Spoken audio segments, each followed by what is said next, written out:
Let's hop right into this install. Y'all, I am always impressed with the wig that comes ready for you to wear it.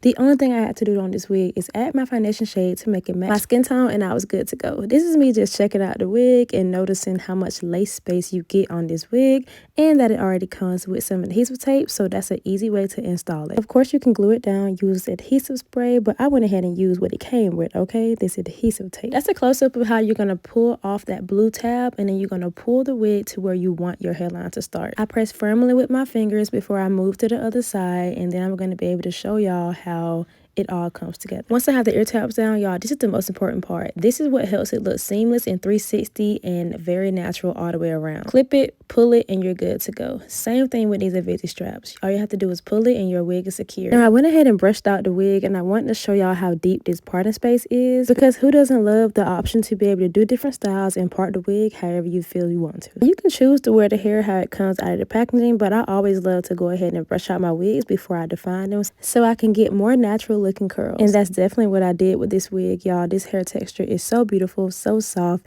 and all you have to do is keep on watching to see how I did it. This was such an easy install, and I am not one to like frontals, but when it's a hairline like this, when it's a wig like this, it makes it easy. So trust me when I say this is a very simple wig. All the information will be down below if you're interested. All the website, the details. Ashimary Hair did their big one on this 4C hairline, and I'm gonna just let y'all vibe out and watch how I define and finish up these styles. If you made it this far in the video, drop a turquoise heart in the comments, and that lets me know that you're still rocking with me. So let me not bore you to death. Keep on watching, and I'll see you in my next video.